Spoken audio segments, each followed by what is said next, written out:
Buenas tardes a todos. Les damos la bienvenida al tercer coloquio interno de investigación que organiza la Dirección de Investigación y Posgrado del Instituto de Estudios Superiores de la Ciudad de México, Rosario Castellanos. Mi nombre es Yolanda Mendoza y seré moderadora de esta mesa titulada Derecho a la Justicia y a la Educación, perteneciente al programa de maestría en Derecho Indígena. Esta mesa está conformada por 3 docentes investigadores, a los cuales tengo el honor de presentar. Primeramente, la doctora Irene Sánchez Franco. Ella es licenciada, maestra y doctora en Antropología Social. Entre sus líneas de investigación se encuentran Antropología de la Religión, Conflictos Religiosos, Identidad, Iglesia Autóctona, Teología India, Protestantismo. Cuenta con varias publicaciones, entre las más recientes se encuentra en el 2022 la Romería Tojolabal, como espacio de construcción de identidades étnicas y expresión de religiosidad popular en las Margaritas, Chiapas. En coautoría con Antonio Gómez Hernández, en diversas expresiones de las fiestas patronales, religiosidad popular e identidad en México, en la Universidad Autónoma de Chiapas, Universidad de Ciencias. En el 2021, la publicación En la orilla de la metodología, una experiencia, Instituto de Estudios de Posgrado, IEP, Tuxtla Gutiérrez, Chiapas. En 2019, En Pueblos y Fronteras, SINSUR, Universidad Autónoma de México, Pluralidad Religiosa en las Margaritas, Chiapas, Universidad Autónoma de Chiapas, y Movimiento y Organización de Protestantes Tojolabales en las Margaritas, Chiapas. Muchísimas gracias por acompañarnos, doctora. También tenemos al doctor Javier López Sánchez. Es miembro del pueblo maya Tzetzal de Chiapas, doctor en educación, maestro en lingüística indoamericana, licenciado en educación indígena y ha sido profesor de educación primaria, bachillerato y licenciatura en modalidad en indígena también, así como de posgrado en diversas universidades de México y el extranjero. Impulsor de las universidades interculturales, de las escuelas. Ha sido invitado por la UNESCO, ONU, como experto en derechos culturales y lingüísticos, Suprema Corte de Justicia de México y de Perú en temas de diversidad y pluralismo jurídico, consultor de políticas públicas y educación intercultural en la OEI en México y el gobierno de Paraguay. Ha sido funcionario público federal, cuarto visitador general en la CNDH, fue embajador de paz, ética global y educación en clubes UNESCO, doctor honoris causa por la Academia Mundial de Educación, actualmente secretario técnico del Consejo Nacional de Educación de Pueblos Originarios, director de Educación y Desarrollo Sostenible de Clubes UNESCO para América Latina y el Caribe. Y también nos acompaña el maestro José Virgilio Venegas Delgado. Es maestro en Derecho, asimismo doctorante en Educación y en Derecho Penal. Dentro de su experiencia profesional ha laborado en el sector público y privado. En este último se destaca que ha sido asesor, director de tesis e integrante de Sínodo de Exámenes Profesionales y de grado. De la misma forma, ha recibido diversos reconocimientos académicos e impartido diversas materias, tales como Derechos Humanos, Criminología, Victimología, Derecho Penal, Seguridad Pública, Metodología Jurídica, Seminario de Tesis, Filosofía, entre otros.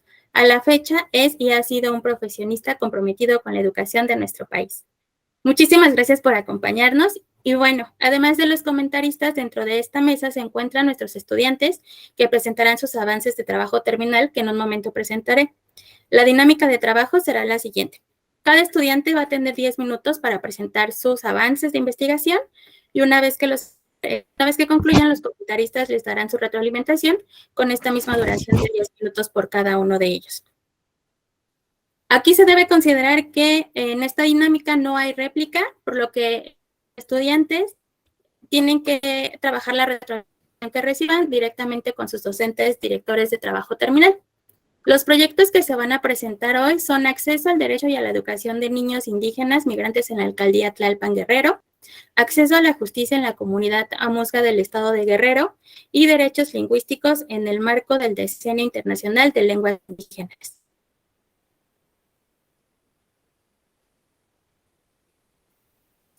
La ronda de retroalimentación iniciará con la doctora Irene Sánchez, seguida por el doctor Javier López y Entre los 10 minutos que ustedes tienen, al minuto 7, yo voy a alzar la mano de esta manera para que ustedes logren identificar que que ya tenemos nada más 3 minutos, entonces para que puedan ir cerrando, ¿ok? Y bueno, ahora sí, vamos a dar inicio a nuestra mesa de trabajo con la presentación de la alumna Mirci Tobar Díaz, estudiante del segundo semestre, con el trabajo Acceso al Derecho y a la Educación de Niños Indígenas Migrantes en la Alcaldía Tlalpan. Adelante, Mirci, por favor. Gracias. Voy a compartir mi presentación. Nada más si me dicen si ya lo están viendo.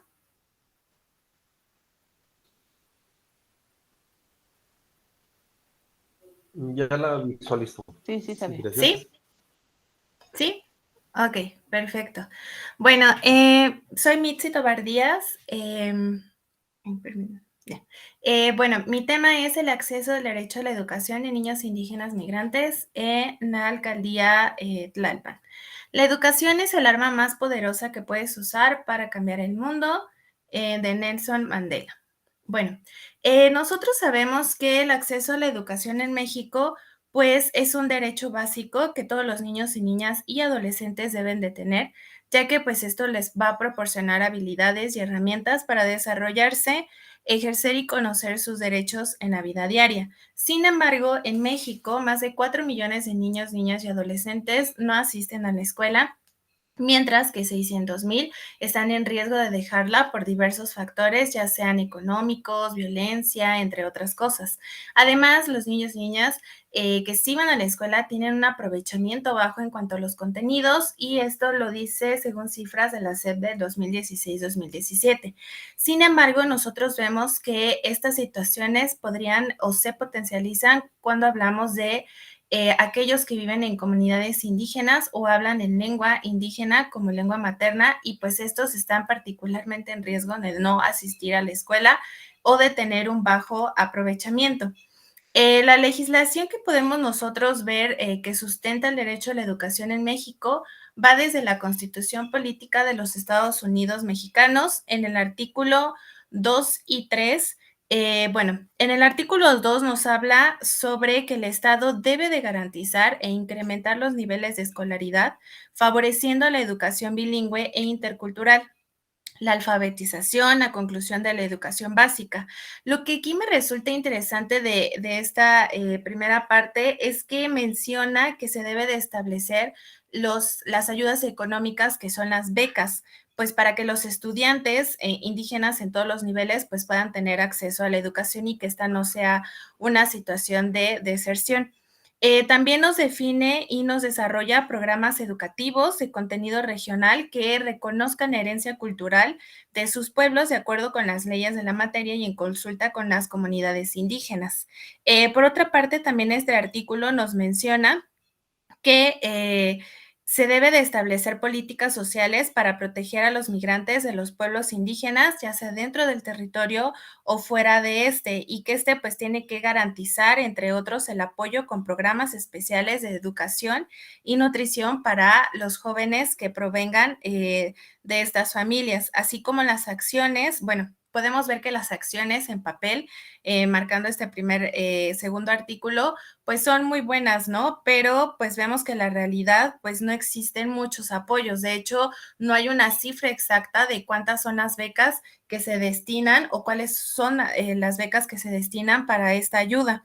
Y pues podemos ver que de los 11 millones de personas que son indígenas, 700,000 se encuentran dentro de la Ciudad de México.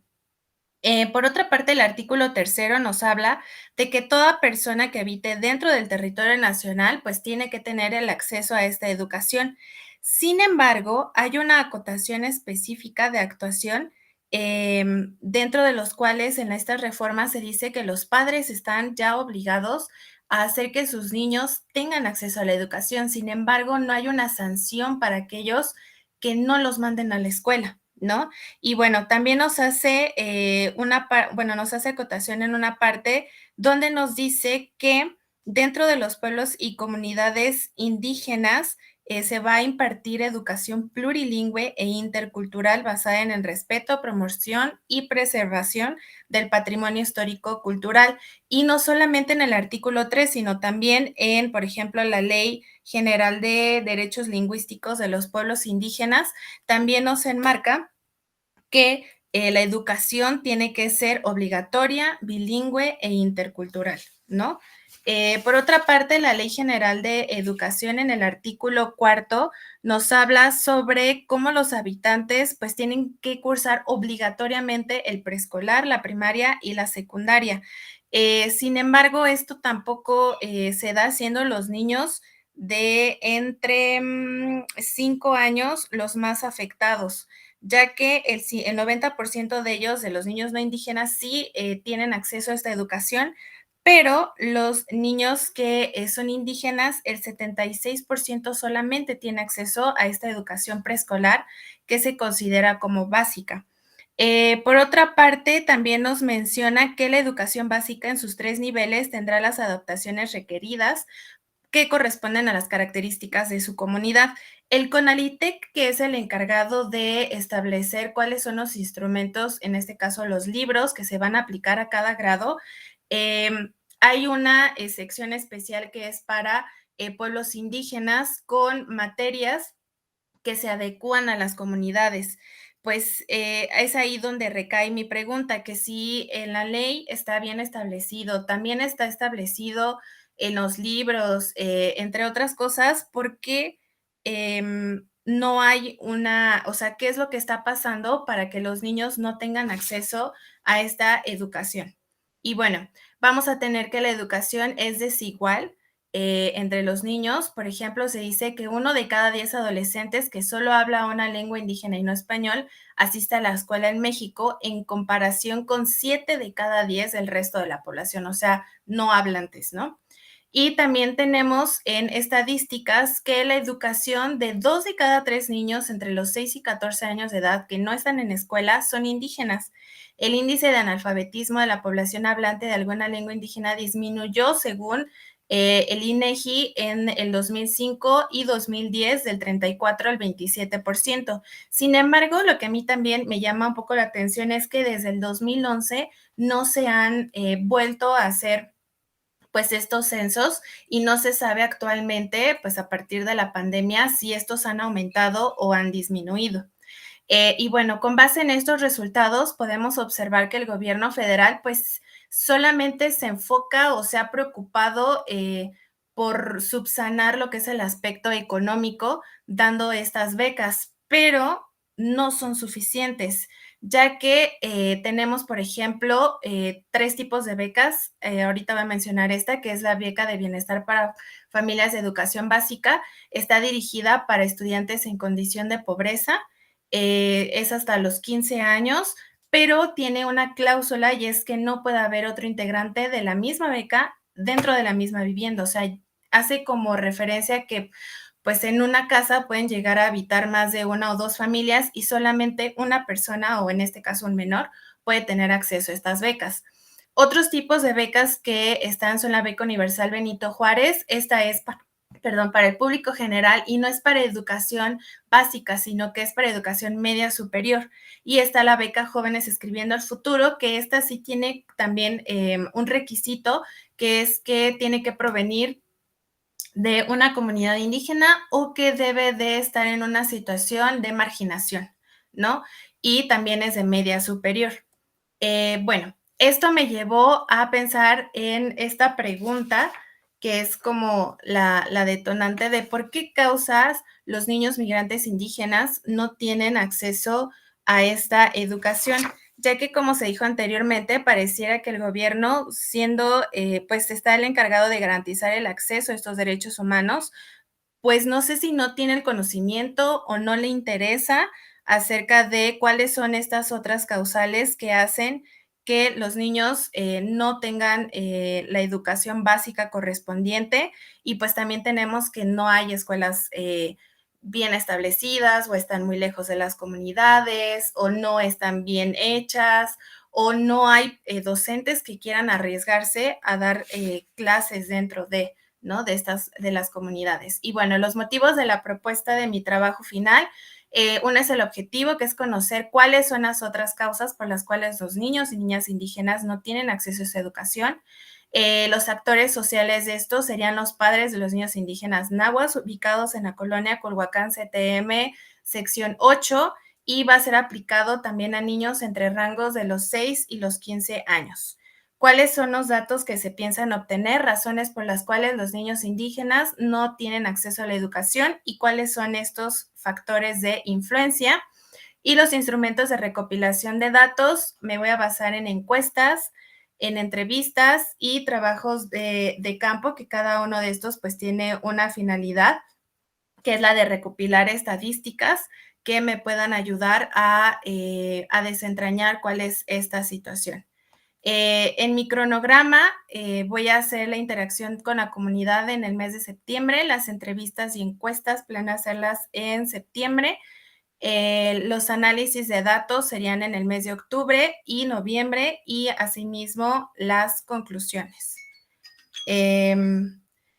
Bueno, mis conclusiones serían que se espera que los resultados arrojados ayuden para hacer más visibles otras razones que son de peso por las cuales las y los niños indígenas migrantes no tienen este acceso a la educación, y también el poder brindar como una segunda opción, porque estoy pensando que pues también a lo mejor ellos no saben que tienen la oportunidad de poder aspirar a estas ayudas que el gobierno puede darnos. Entonces, bueno, mis referencias son estas y con esto terminaría mi exposición. Muchísimas gracias, Mirci, por tu participación. Vamos a iniciar con la ronda de retroalimentación. Vamos con la doctora Irene Sánchez. Por favor, adelante, doctora.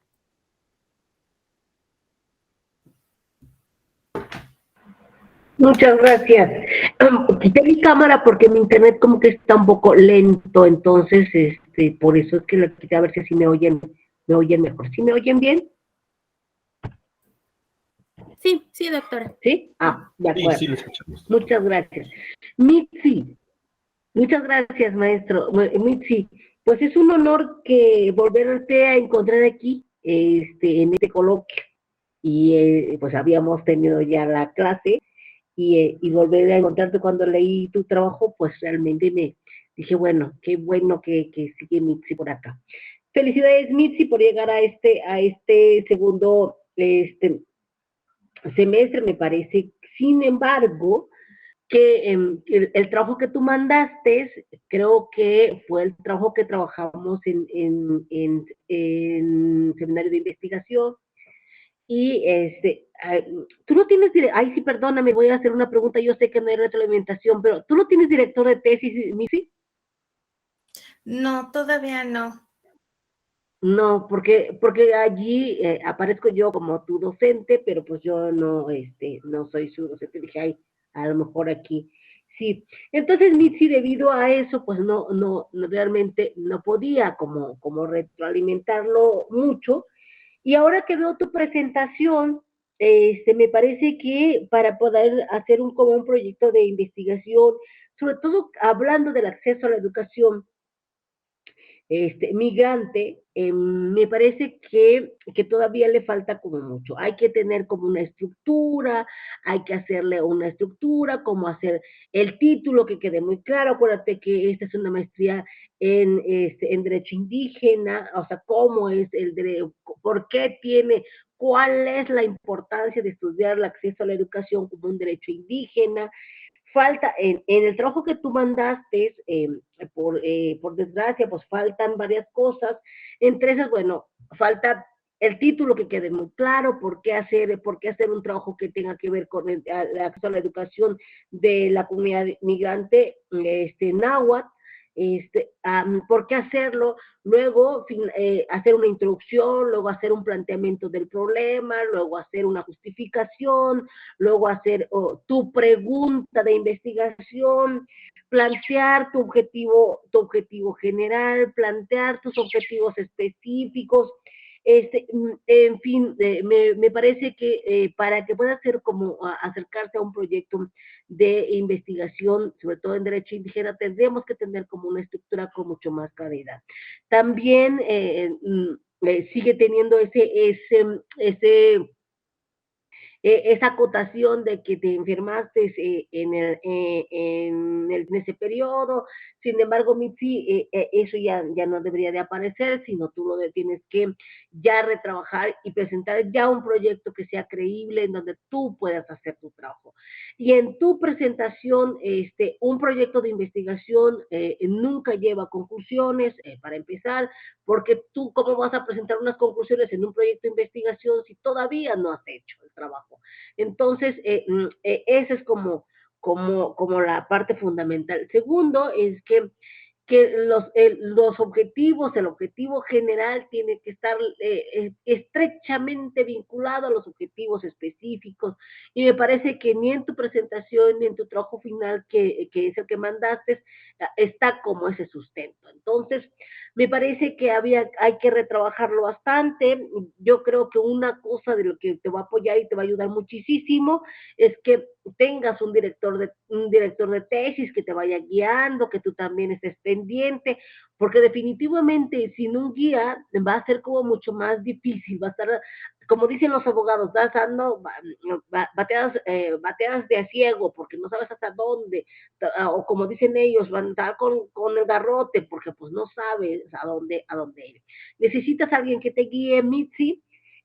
Yo pienso que lo puedes hacer muy bien, que estás en el camino, pero que necesitas retroalimentar y retrabajar este proyecto. Pienso particularmente que sí es un tema que puedes trabajarlo, pero acuérdate lo que comentábamos en las sesiones, en las clases, es que hay que darle como esa vueltita. ¿Te acuerdas de eso que yo te decía? Sí, pero el tema está bien, pero tenemos que darle esa vueltita, tenemos que hablar. ¿Por qué seguir hablando de los pocos accesos a la educación en este tiempo cuando se supone que no? ¿Por qué hablar de los derechos de la educación cuando se supone que ya estamos hablando de que existen todos esos derechos? En fin, sí, yo creo que sí se puede, yo creo que sí puedes, pero necesitas retrabajarlo, repensarlo y sobre todo dar esas vueltitas que decíamos. ¿Cómo ligas tú? ¿Cómo vinculas tú este trabajo de acceso a la educación con la cuestión del derecho indígena? Me parece muy importante hablar de las legislaciones. Sin embargo, parece que estuvieran al margen, dos cosas completamente separadas: la cuestión de la legislación y por el otro lado la cuestión del acceso a la educación. Lo otro es que hablar también de la cuestión de la lengua, o bien hablas de la cuestión de la lengua, o bien hablas del acceso a la educación, pero para que no te hagas bolas. Pienso que con eso tendríamos primero hacer una estructura. Acuérdate, Mitzi, lo que decíamos, que tenía que tener una estructura, acuérdense un poco, y el trabajo final que te ibas a entregar. Yo creo que como trabajo final estuvo bien, pero ya como proyecto necesitamos trabajarlo mucho mejor. ¿De acuerdo? Pero de verdad, Mitzi, búscate un director de tesis o una directora de tesis, va a ser quien te guíe, bastante te va a servir de guía, y eso te va a ayudar muchísimo para que ya no te pierdas. Felicidades, Mitzi. Gracias. Muchísimas gracias, doctora Irene. Vamos a darle la palabra ahora al maestro José Virgilio Venegas. Adelante, maestro, por favor. Muchas gracias. De nueva cuenta, muy buenas tardes. Doctora Irene, muy interesante igual los comentarios hacia nuestra compañera Mitzi Tobar. Qué bueno que estás presentando esta parte, porque finalmente igual nos ayuda a Mitzi a dar nuestra opinión metodológica sobre lo que, o las ideas que tú estás mostrando respecto del objeto de estudio, que finalmente, en efecto, hay que definirlo. Yo creo que, digo, es mi punto de vista, te lo voy a plantear. Finalmente, la problemática es que existe la norma como tal que marca el acceso a la educación, pero el problema es que no está siendo funcional o no está siendo eficaz. Estamos de acuerdo, creo que ahí. Entonces, bueno, pues obedece estrictamente el hecho de que se lleve a cabo su cumplimiento a un principio que es la ignorancia de la ley, no exime de su cumplimiento. ¿Estamos de acuerdo? Quiere decir que, a final de cuentas, el derecho consagrado en la Constitución en materia de educación tiene que cumplirse.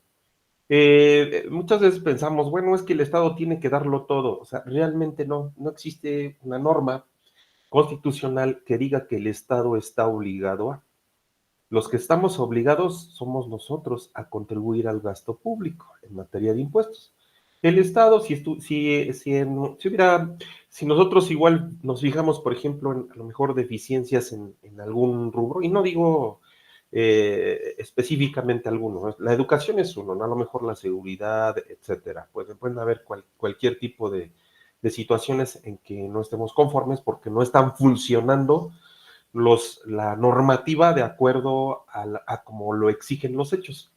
Pero el Estado, pues de una u otra forma, cumple una función, es un deber que finalmente se despega de la ontología del ser al deber ser, o sea, una cuestión de carácter valorativa que va pegada a la ética, incluso hay códigos de conducta en materia de, bueno, que son aplicables a servidores públicos, y también creo que un aspecto fundamental es que tú de pronto coloques ahí la función de un órgano de vigilancia o un órgano contralor, ¿sí? de control, que precisamente pudiera ser en este caso la misma Secretaría de la Función Pública o, o algún órgano como tal. Eso sería cuestión de que tú investigues en la Secretaría de Educación Pública para efecto de que se cumplan como tal las funciones que en algún momento dado vienen consagradas dentro de la Constitución,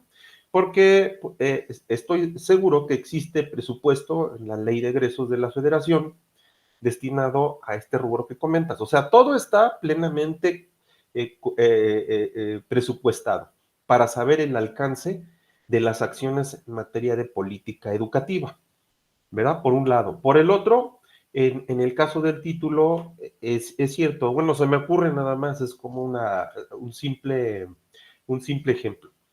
Un análisis actual el análisis actual o análisis actual del estado del acceso a la educación básica de los niños indígenas migrantes en la alcaldía Tlalpan, Ciudad de México. Ahí ya estamos igual, pues delimitando, ¿no?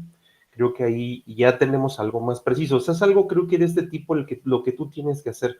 Porque al final de cuentas, después de toda tu exposición, entiendo que el problema es que no se está cumpliendo lo que dice la ley. Entonces, si no se cumple, entonces, ¿cómo vamos a crear esas oportunidades? Porque son falta de oportunidad de ese sector de la sociedad que finalmente, es cierto, ha sido discriminado, ha sido afectado de cierta manera, pero no es justificación. Créeme que a final de cuentas tenemos ahí la posibilidad de que, por ahí igual mencionabas, si no mal recuerdo, también la participación de la iniciativa privada o de las organizaciones no gubernamentales.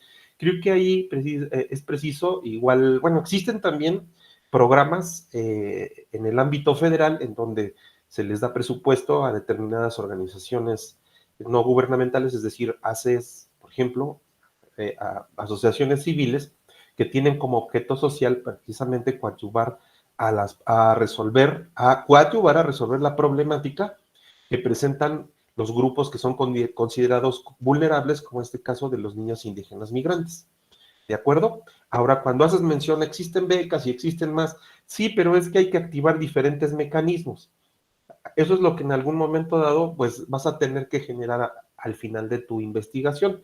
Como decían, bueno, ahorita no podemos tener una conclusión. Primero tienes que distinguir el problema, para que el problema en sí sea como tal la punta de lanza del contenido de la justificación de tu investigación.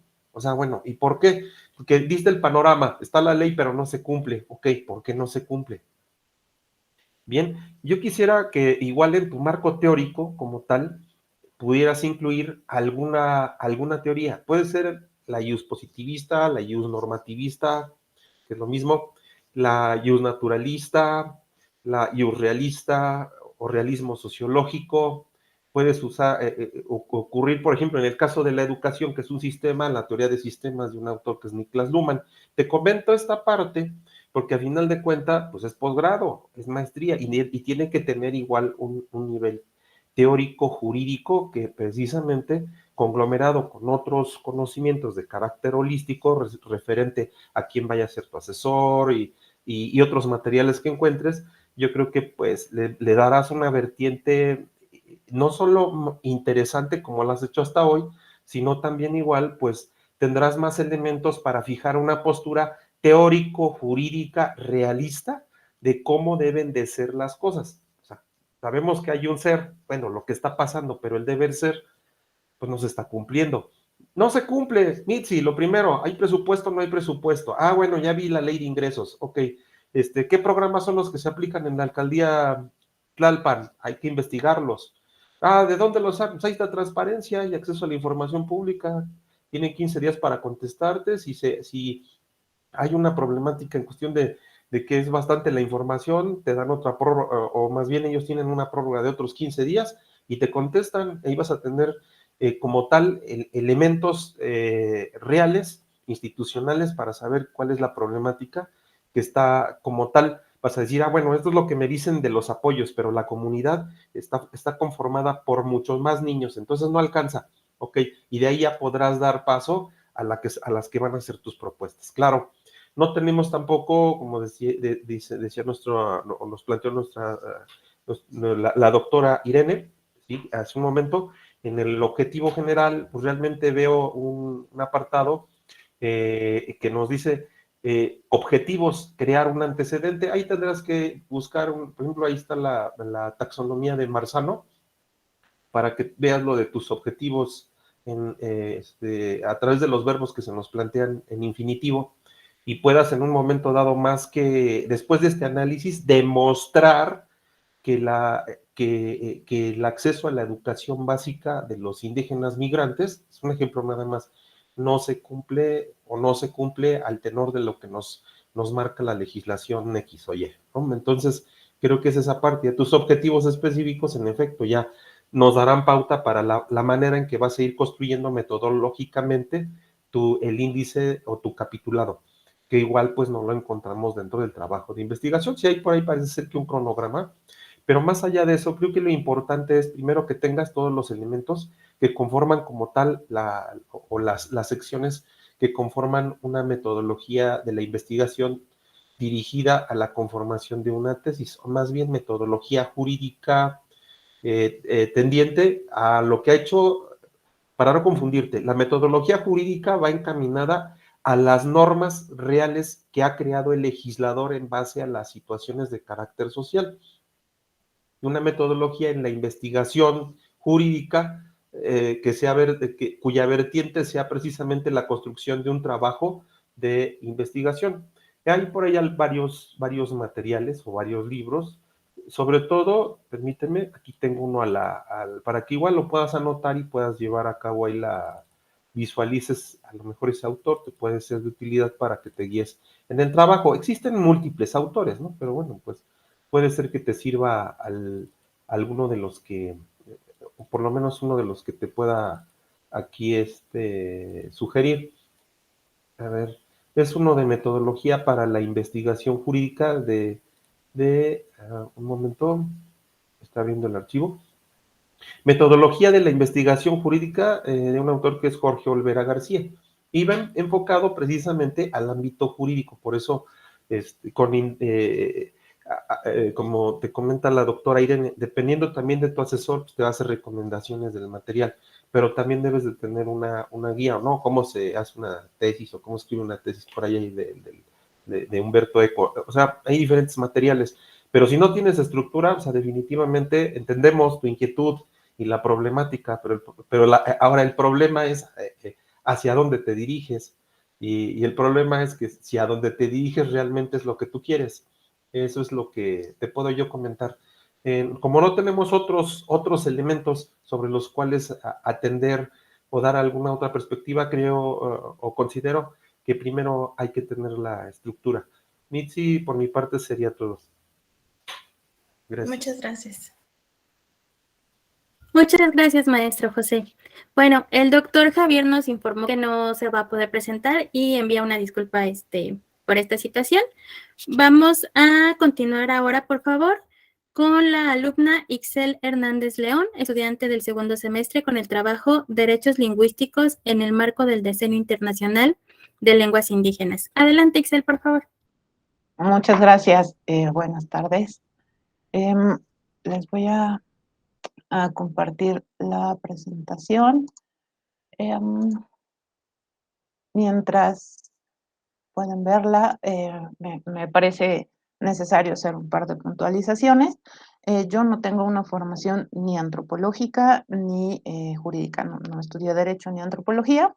Yo estudié Arte y Patrimonio Cultural y mi experiencia ha sido sobre todo en temas relacionados con gestión de proyectos culturales, he trabajado en proyectos comunitarios y esto lo digo al inicio porque es un poco como la justificación de por qué estoy abordándolo de esta manera.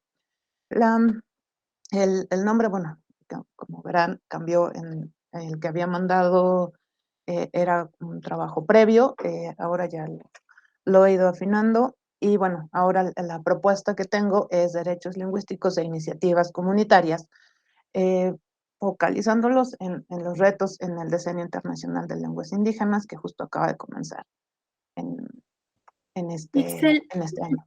te interrumpo un momento. La presentación todavía no está en pantalla completa. Si gustas, en la parte de arriba, hasta arriba, Ajá. darle en la pantalla completa. Ahí, a ver, hasta arriba, justamente ahí. ¿Ahí se ve?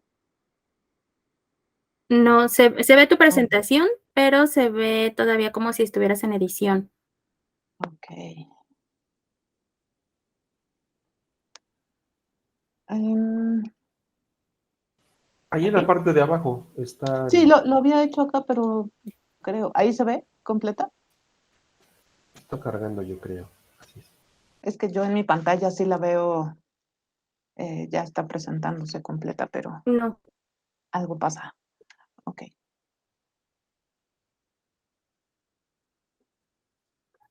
una Ajá. ventana, perdón, no se ve.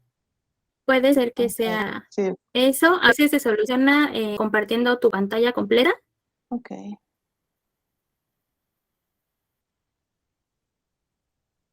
Lamento el inconveniente. No te preocupes. Ok.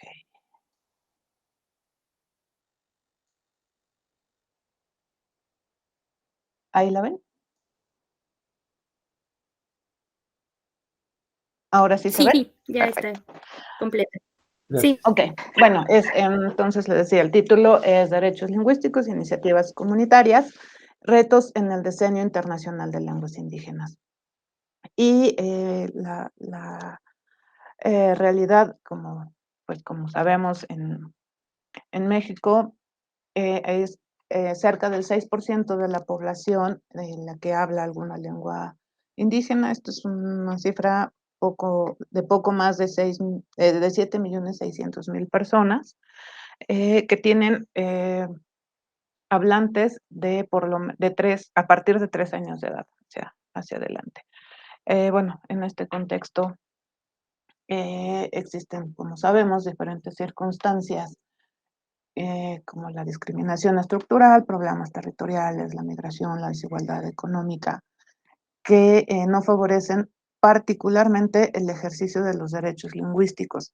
Sé que esto va más allá de derechos lingüísticos, pero nos estaremos centrando en el tema de derechos lingüísticos de pueblos y comunidades indígenas.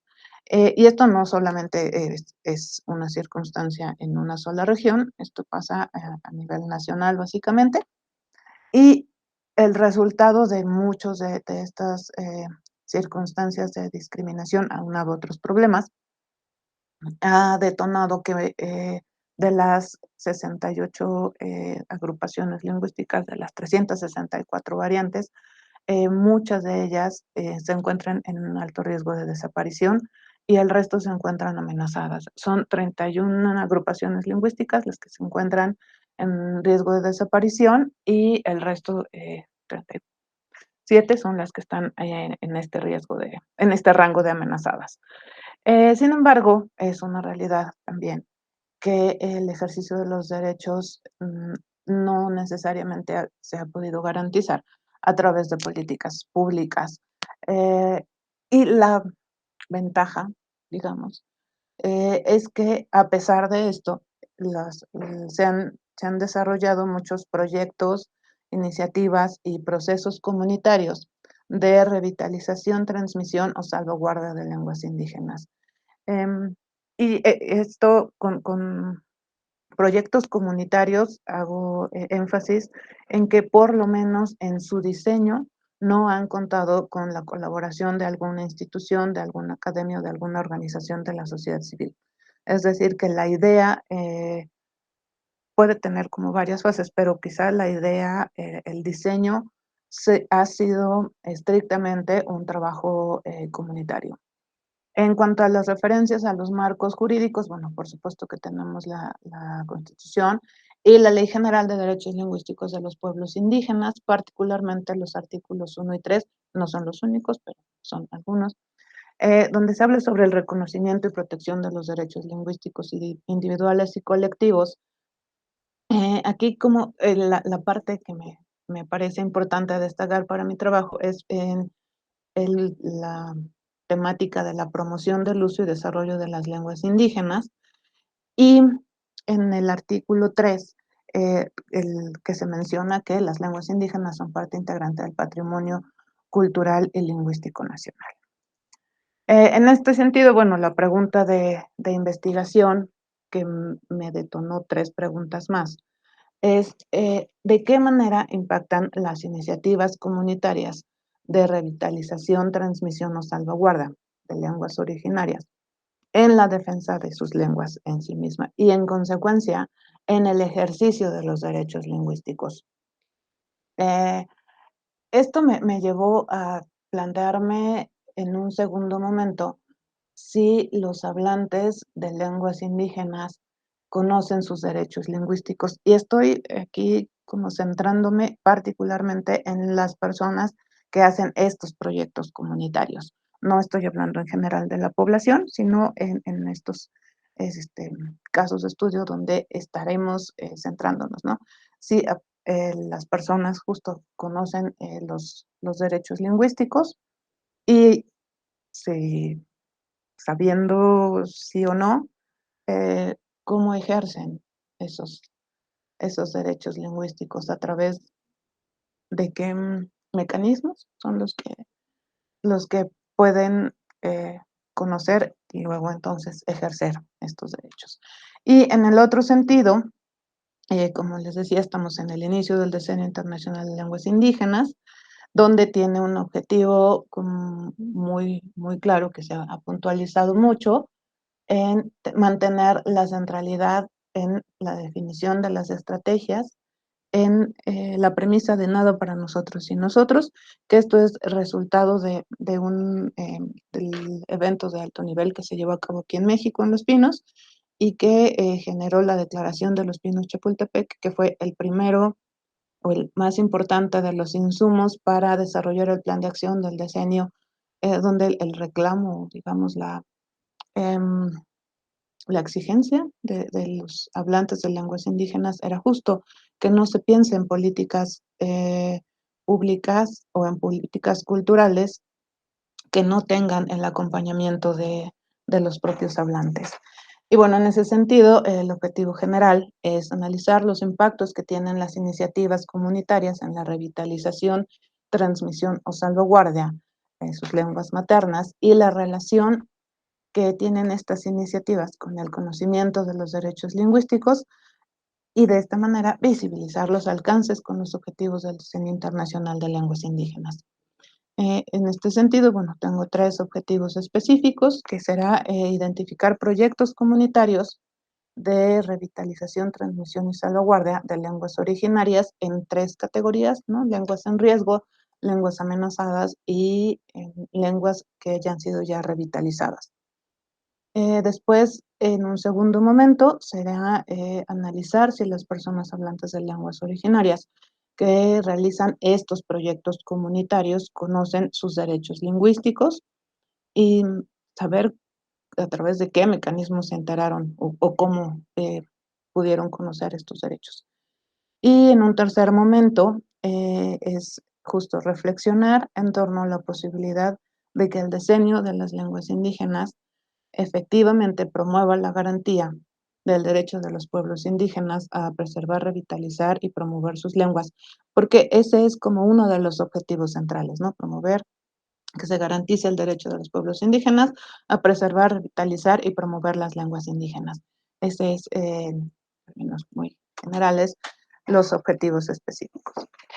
Ahora, en cuanto al marco teórico, me parece importante puntualizar que además de incluir algunos términos como la interculturalidad, hacer referencias, por supuesto, a los marcos normativos, me parece importante que, bueno, se tiene que hablar justo sobre el contexto del estado de las lenguas indígenas en general y específicamente de las lenguas que se estarán estudiando en los casos de estudio a partir de estos proyectos que estaré analizando.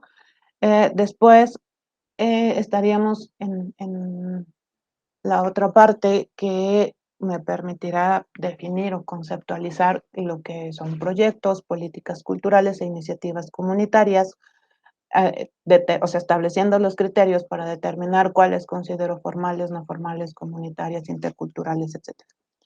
Después, un siguiente apartado tendrá que ver con la definición de cuáles son los criterios que se utilizan para establecer o cuáles son las estrategias de revitalización, transmisión y salvaguardia de las lenguas originarias, que son distintos vistos desde la institución, desde la antropología o desde la lingüística.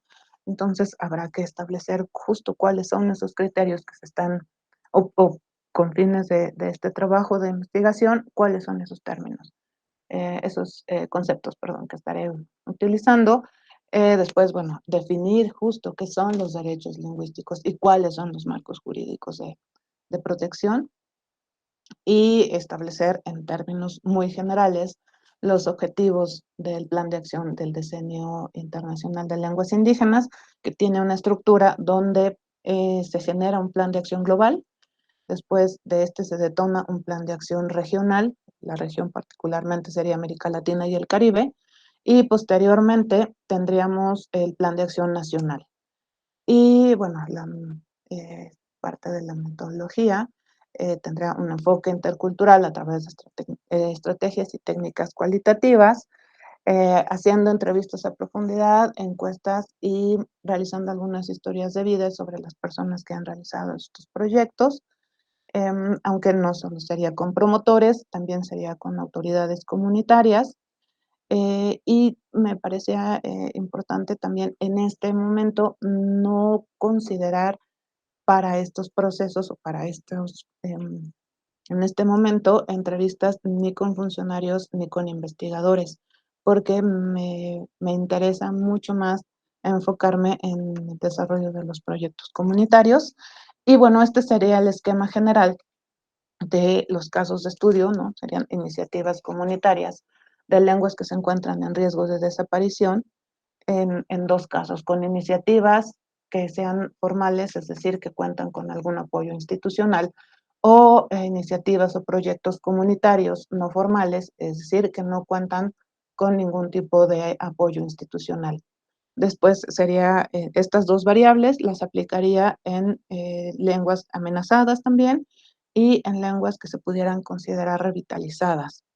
Y además cada uno de estos, una de las variables o de las premisas que me interesa tener muy puntualmente es saber si las personas conocen o no conocen sus derechos lingüísticos. Y bueno, esto me permitirá ubicar cuáles son los impactos de cada una de las iniciativas a nivel comunitario y cuáles son los niveles de intervención de los apoyos institucionales. Por mi parte sería todo. Muchísimas gracias. Muchas gracias a ti, Ixe. Vamos a iniciar con nuestra ronda de retroalimentaciones, iniciando con la doctora Irene. Por favor, adelante, doctora. Muchas gracias. Una disculpa porque me sacó este internet, pero por fortuna pude conectarme de manera inmediata. Y sé que gusto, igual que Mitzi, volverlas a ver aquí, encontrarlas aquí. Recuerdo mucho, parece mentira, pero yo no sé por qué mi memoria con ustedes ha sido como muy buena en ese sentido. Recuerdo mucho tu trabajo, aquel que presentaste, así como trabajo final. Me parecía que era uno de los trabajos más sólidos en ese momento. Por desgracia, este resumen que enviaste, el de 6 páginas, pues no me dice gran cosa. O sea, no tengo hacia dónde poder decirte, pues, hasta aquí, hasta allá. ¿Qué decir entonces con respecto a tu trabajo, Itzel? Yo sé que tú lo vas a hacer y que sé también que andas con muchas actividades y que corres, que tomas la clase yendo a tu casa en el metro, en el autobús. Pero yo creo que tú tienes un potencial, ambas tienen un potencial enorme que lo pueden hacer, pero yo creo que en definitiva o es por la falta de tiempo o es por la falta de una dirección que permita como ir avanzando hacia lo que es realmente un proyecto de investigación que, que sea con claridad. O sea, por ejemplo, como en esto que nos mandas no lo veo como un proyecto, sino como algunas ideas que tú vas a hacer. Entonces necesitamos tener el título, no coincide con lo que tú me presentas en esas 6 páginas, sino que necesitamos saber, primero, ¿por qué hablar de derecho lingüístico? O sea, ¿por qué tenemos que hablar? ¿Cuál es la importancia de hablar de derecho lingüístico? ¿Y por qué hablar de pueblos originarios? ¿Por qué? Porque a ti te interesa, y yo creo que es eso justamente lo que le decía a Mitzi, o sea, tener como una estructura clara que permita ir paso con paso, a ver, en el planteamiento del problema, ¿qué voy a hacer en el planteamiento del problema? ¿Se acuerdan cuando hablábamos de eso? Y se acuerdan que eran nuestras clases muy pesadas y que a veces terminamos 10:30 ya clase porque no nos alcanzaba el tiempo, pero acuérdense de cómo hablábamos, de cómo planteamos un problema, de cómo problematizamos un problema. Esos supuestos de que tú estás hablando, no podemos dejarlo en un proyecto de investigación como tal, porque un supuesto originalmente tiene que ver con una hipótesis, pero si planteas una hipótesis, entonces la tienes que plantear como tal, una hipótesis, es decir, ese supuesto que me va a llevar a hacer la investigación. Por el otro lado, el marco teórico me parece también como que tiene que haber como una discusión entre los autores, o ¿se acuerdan que yo decía, yo no hablo del estado del arte, pero en ese momento nos pedían un apartado del estado del arte, pero en el marco teórico puede entrar una discusión como muy clara de los textos que han hablado acerca de los derechos lingüísticos, y en el marco legal, existe un marco legal, yo como antropólogo lo sé, o sea que existe un marco legal, así que ¿por qué empezamos? O sea, está el convenio 169 de la OIT, están las cuestiones jurídicas, entonces tenemos que recurrir a esos marcos legales nosotras como investigadoras para poder partir y entender por qué queremos hablar de derechos lingüísticos. En ese momento yo también decía, como si se es sociólogo, podemos hacer como un trabajo como de esa magnitud de todo, pero si queremos hacerlo para un trabajo de maestría que permita como acabar, o sea, en tiempos acotados, tenemos que reducir un poco ese espacio en donde nosotras vamos a hacer investigación. Me parece entonces, bueno, por el otro lado, en tu presentación me pones metodología y pones entrevistas. Acuérdense que hablamos en las clases también, acuérdense, si tomaron nota se van a acordar que hablamos de las técnicas de investigación y de las metodologías. Las técnicas son una cosa, las herramientas son otra cosa y la metodología es otra cosa. Entonces, ¿qué tenemos que hacer? Sí es cierto que muchos de ustedes son abogadas y dirán, no, pues es que no he planteado una investigación y cómo tiene que ir. Sí, pero como bien lo decía el maestro José, hay como también textos que me permiten, que me pueden ayudar a cómo yo planteo una estructura de un proyecto de investigación, que entiendo yo por metodología, que entiendo por técnicas de investigación, que entiendo por herramientas de investigación. Y en ese sentido, pues me parece, por eso es que primero, desde mi particular punto de vista, y humildemente lo digo, es que primero tenemos que tener clara, o sea, ¿qué voy a decir? Claridad en el tema que voy a investigar. Y una vez que tengo claro el tema que voy a investigar, entonces planteo ya, problematizo ese tema, lo convierto en un problema. No es que sea un problema, parece ser que estamos entendiendo que hacer investigaciones es investigar un problema, pero no necesariamente. O sea, podemos investigar un problema, por supuesto que podemos hacerlo, pero nosotras como investigadoras, el tema lo problematizamos, y problematizar es una cuestión diferente a hablar de un problema. Entonces pareciera ser, y es en ambas que estoy mirando, que me parece que están pensando que tienen que hacer un problema, investigar un problema. No, sino problematizamos el tema. Así como ahora decimos, por ejemplo, los derechos lingüísticos en los pueblos indígenas han sido de eso, de eso. Anteriormente, después de, o decir, después de la conquista, los derechos lingüísticos fueron nulos, hasta tal fecha es cuando se empiezan a hablar de los derechos lingüísticos, y la gente empieza a entender hasta tal fecha. En el 94 marca una referencia, por ejemplo, en el acceso a los derechos lingüísticos de América Latina, porque acuérdense que el 94 va a ser muy importante para esta cuestión, de la cuestión indígena en América Latina, particularmente en México, va a ser un parteaguas con la cuestión de los derechos indígenas. Yo creo que un marco de referencia sí tenemos hacia de dónde partir, pero necesitamos conocer como esos datos. En ese sentido, Itzel, pues yo creo que ambas tienen un gran potencial y que ambas lo pueden hacer, pero que necesitamos, para el caso investigativo, necesitamos verlo. Acuérdense que cuando yo les decía, es que no me lo tienes que explicar, me tiene que quedar claro, me tiene que, en la hora que yo, o bien cuando tú lo presentas, o bien cuando yo lo leo, me tiene que quedar como muy clarísimo lo que tú tienes que hacer, lo que quieres hacer, hacia dónde vas a hacer y cómo lo vas a plantear. Hasta ahí dejaría yo mi comentario, Itzel. Espero que te sirva y de verdad que ojalá que llegue a buen término esta tesis. Yo sé que va a llegar, pero necesitamos hacerlo con disciplina y con rigurosidad. Gracias, Itzel. Felicidades.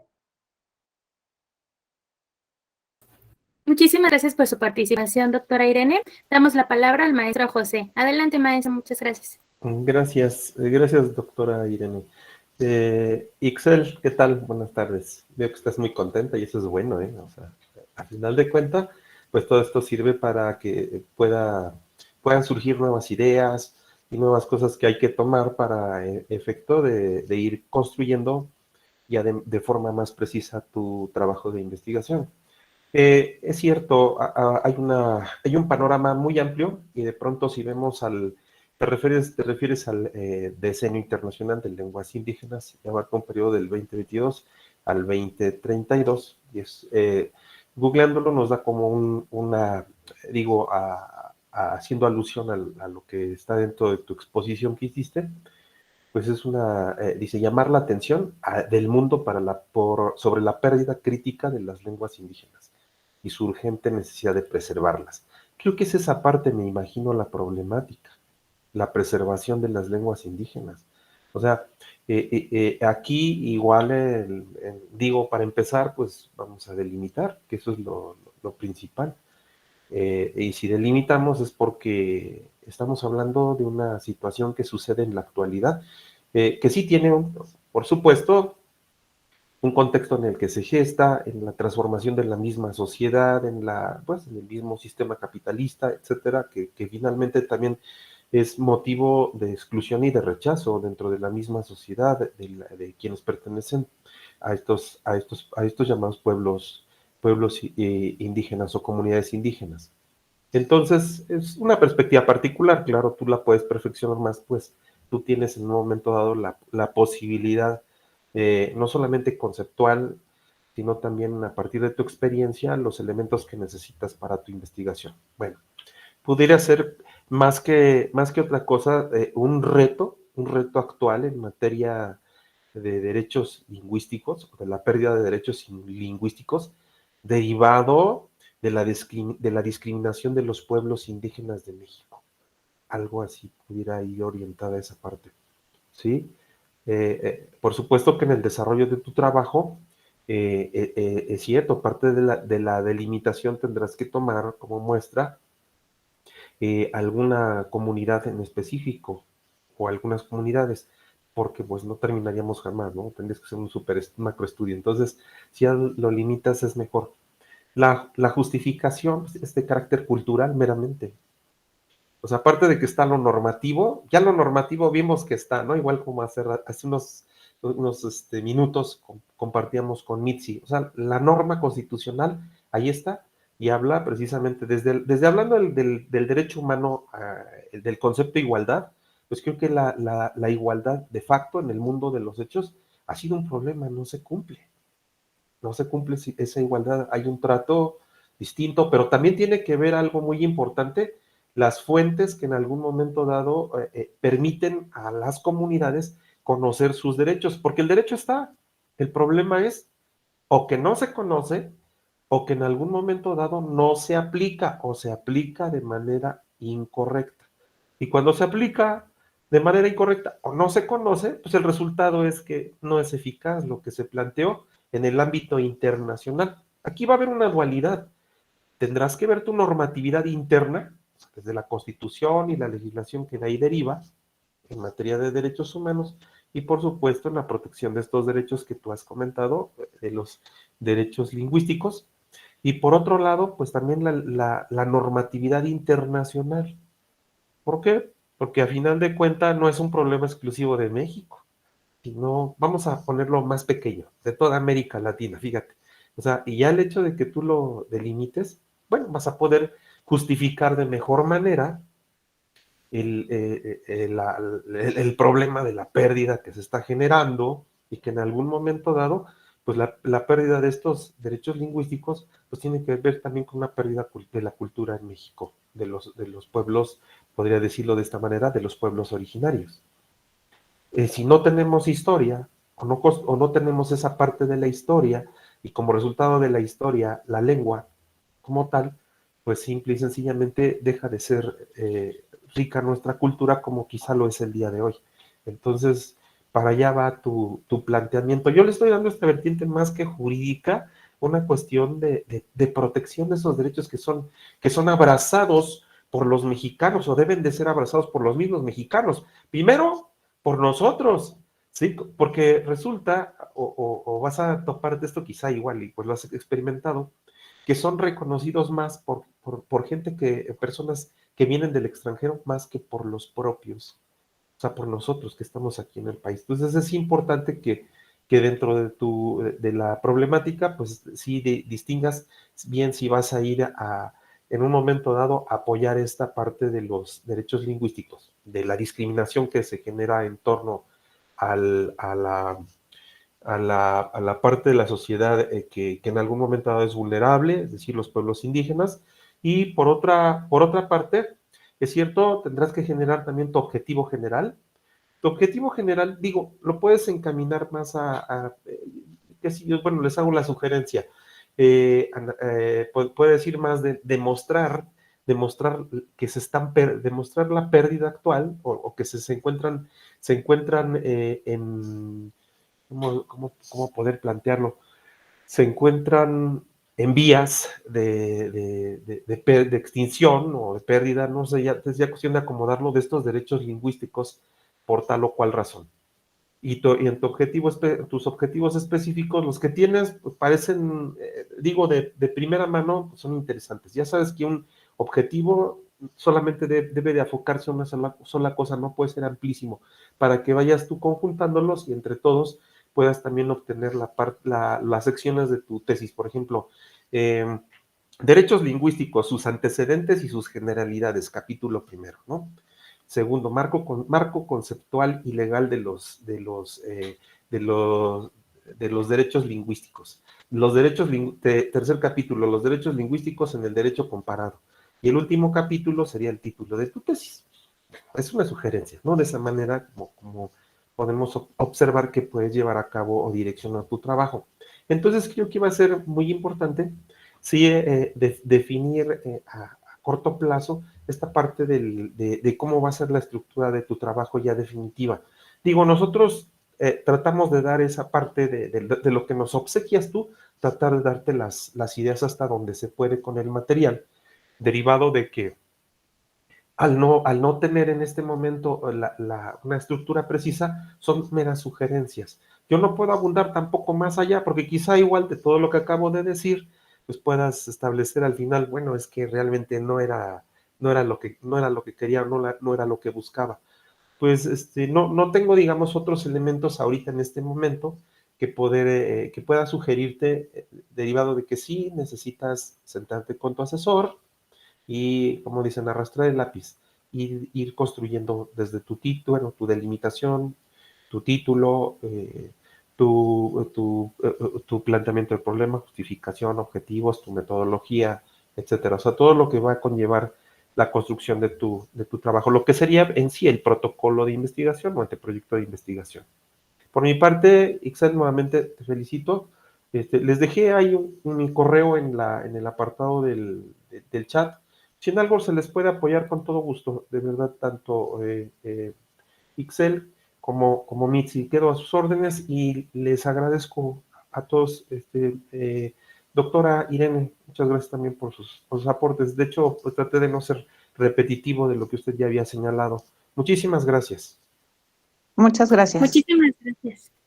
Gracias, maestro Virgilio. Bueno, nuestra siguiente alumna, que es la licenciada María Dolores Estrada Rodríguez, no se podrá conectar a esta sesión, por lo que estaríamos concluyendo ya nuestro coloquio. No sé si nuestros comentaristas quisieran agregar algo de manera final, a modo de cierre. Doctora, adelante si gusta usted.